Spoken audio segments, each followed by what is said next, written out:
Praise the lord. దేవుని నామానికి మహిమ కలుగును గాక. మార్కు సువార్త 10వ అధ్యాయము 49వ వచనం నుండి మనం చూసినట్లయితే అక్కడ పుట్టి గుడ్డివాడైన భిక్షుకుడైన భర్తిమయి జీవితాన్ని మనవాడు చూస్తాం. ఈ భర్తిమయి యేసు ప్రభు ఎరుకో పట్టణానికి వచ్చాడని విని యేసు ప్రభుకి అతడు కేక వేసినట్లుగా, మరింత కేక వేసినట్లుగా మనం చూడగలం. అతను కేక వేస్తున్నప్పుడు చుట్టూ ఉన్న ప్రజలు ఎంతో ఆటంకపరుస్తూ వచ్చారు.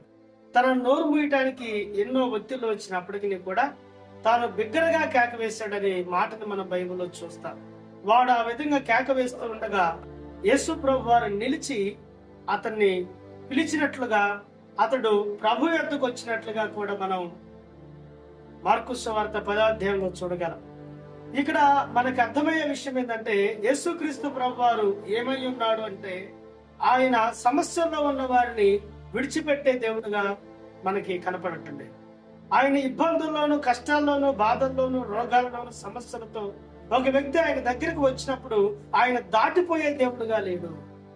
ఆయన తప్పనిసరిగా వాని కొరకు నిలిచి వాని దగ్గరికి చేర్చుకొని వాడిని ముట్టి వాడిని బాగు చేసినని బైబిల్ సెలవిస్తా ఉంది. కాబట్టి మన జీవితాల్లో కొన్ని సమస్యలు వచ్చినప్పుడు, కొన్ని ఇబ్బందులు వచ్చినప్పుడు, కష్టాలు వచ్చినప్పుడు, పరిస్థితులు ఏం చేయాలో అర్థం కాని పరిస్థితుల్లో దేవుడు మౌనంగా ఉన్నాడేమో అనిపిస్తుంది, కానీ దేవుడు మనల్ని దాటిపోయాడేమో అనిపిస్తాదేమో. కానీ బైబిల్ గ్రంథంలో ఆయన పరిచర్య చేస్తున్న ప్రతి స్థలంలో కూడా సమస్య ఉన్న చోటకి ఆయన వెళ్ళినట్లుగా మనం చూస్తాం. రోగంలో ఉన్న వారి దగ్గరికి ఆయన వెళ్ళినట్లుగా చూస్తాం. అందరూ దాటిపోయినా కానీ ఒక మంచి సమరీయుడు పడిపోయి ఉన్న వాడిని దాటిపోకుండా ఉన్నాడని బైబిల్లో చూడగలం. అందరూ దాటిపోయారు కానీ భర్తిమయి దగ్గర దేవుడు ఆగిపోయినట్లుగా మనం చూస్తాం.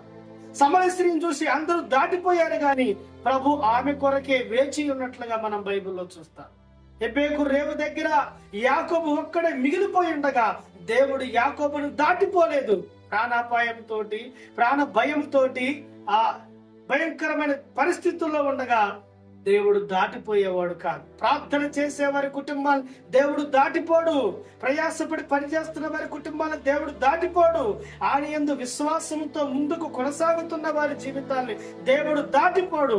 అక్కడితోటి అవసరంతో అరుస్తున్న వారి జీవితాలను చూస్తూ దేవుడు దాటిపోయేవాడు కాదు అనే విషయాన్ని బైబిల్లో మనం ఎన్నో ఉదాంతాలను చూడగలం. కాబట్టి నీ జీవితంలో కూడా దేవుడు పనిచేస్తాడు, నీ కుటుంబంలో కూడా దేవుడు పనిచేస్తాడు.